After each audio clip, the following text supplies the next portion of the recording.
ইন্নামাল মুমিনুনা আল্লাযীনা ইযা যুকিরাল্লাহু ওয়াজিলাত কুলুবুহুম ওয়া ইযা তুলিয়াত আলাইহিম আয়াতুহু যাদাতুহুম ঈমানান ওয়া আলা রাব্বিহিম ইয়াতাওয়াক্কালুন। ইন্নামাল মুমিনুনা, তারাই প্রকৃত মুমিন, আল্লাযীনা ইযা যুকিরাল্লাহু, যাদের সামনে আল্লাহর নাম যখন তেলাওয়াত করা হয়, উজিলাত কুলুবুহুম, তাদের অন্তরের মধ্যে প্রকম্পিত হয়ে যায়, তাদের অন্তরটা নরম হয়ে যায়, গলে যায়। বলেন সুবহানাল্লাহ। অন্তরটা প্রকম্পিত হয়ে যায়, বিগলিত হয়ে যায়। ওয়াইদা তুলিয়াত আলাইহিম, যখন তাদের সামনে তেলাওয়াত করা হয় আয়াতুহু, কোরআনের কোন আয়াত, যাদাতুহুম ঈমানান ওয়া আলা রাব্বিহিম ইয়াতাওয়াক্কালুন, তাদের সামনে যখন কোন আয়াত তেলাওয়াত করা হয় তাদের ঈমানটা প্রসারিত হয়ে যায়, ঈমানটা বৃদ্ধি হতে থাকে। বলেন সুবহানাল্লাহ। ওয়া আলা রাব্বিহিম ইয়াতাওয়াক্কালুন, আর তারা একমাত্র আল্লাহর উপরেই নির্ভর করেন। বলেন সুবহানাল্লাহ। আমরা মুমিন মুসলমান, আমাদের বিশ্বাসের মধ্যে ঘাটতি, যার জন্যই আমরা পদে পদে বিপদের মধ্যে সম্মুখীন হচ্ছি। শেষ পর্যায়ে ঈমান নিয়ে কবরে যাওয়া বড় কঠিন হয়ে যাবে। এই জন্য প্রথম থেকে আল্লাহকে রব বলে স্বীকার করতে হবে।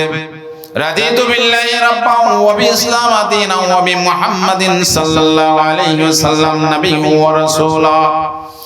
রব বলে যদি আমি আমার মালিককে স্বীকৃতি দেই, জীবনের সমস্ত ঘাটে ঘাটে রব যে কথা বলেছেন এটিকে যদি আমার জীবনে বাস্তবায়ন করতে শুরু করি, আল্লাহ রাসূলের দেখানো তরিকায়, তারাকতু ফিকুম আমরাইন লান তাদিল্লু মা তামাসসাকতুম বিহিমা কিতাবুল্লাহ ওয়া সুন্নাতু রাসূলি।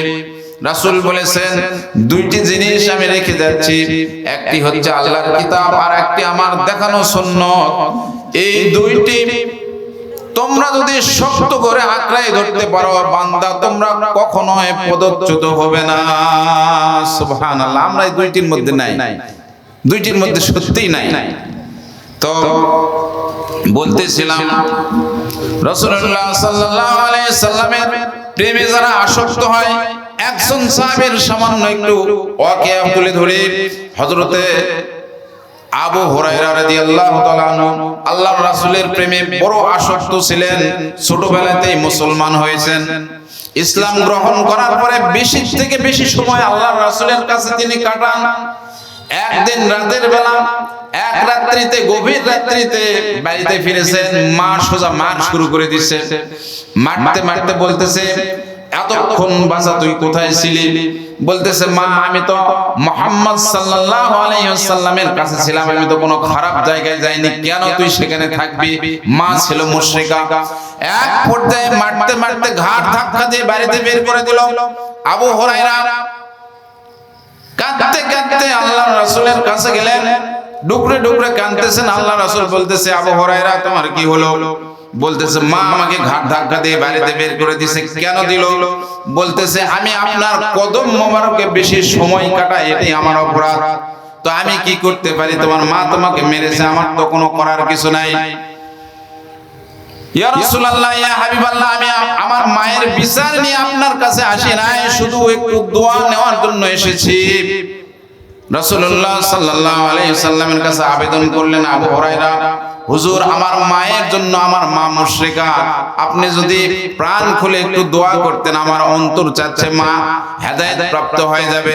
আল্লাহ রাসূল সঙ্গে সঙ্গে দুই হাত তুলে বলতেছেন, আল্লাহুম্মা ইহদি উম্মি আবি হুরায়রা, আয় আল্লাহ আবু হুরায়রার মাকে আপনি হেদায়েত দান করেন। আবু হুরায়রা দৌড় শুরু করছে, কিছু সাহাবীরা তাকে টেনে ধরলেন, বলতেছেন, আবু হুরায়রা এক্ষুনি তুমি কাঁদতেছিলে, আবার কেন দৌড়াও?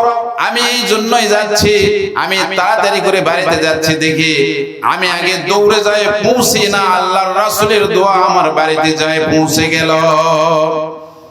আমি এক পর্যায়ে বাড়ির দরজাতে গেলাম, মা মা মা বলে আমি দুই তিনটা ডাক দিলাম। আমার মা নরম সুরে আমাকে বলল, বাবা একটু অপেক্ষা করো, আমি আবু হুরায়রা আমি দেখলাম যে আমার মায়ের কণ্ঠের মধ্যে যেমন কেমন জানি একটি কোমলতা দেখতে পেলাম। কিছুক্ষণ পর মা বেরিয়ে আসলো, বলতেছে বাবা তোমাকে মারাতে আমি এত ক্ষুব্ধ হয়েছে, আমার অন্তরের মধ্যে কি যেন জ্বালা পড়া শুরু হয়ে গেছে, আমি আর স্থির থাকতে পারছি না। বাবা তুমি তো ভালো এক ব্যক্তির সাথে সবসময় থাকো, কেন জানি মারার পরে আমার হৃদয়ের মধ্যে এমন অশান্তি বিরাজ করছে, আমি আর সহ্য করতে পারছি না। এক্ষুনি আমাকে বিশ্ব নবীর দরবারে নিয়ে চলো, আমিও মুসলমান হয়ে যাব।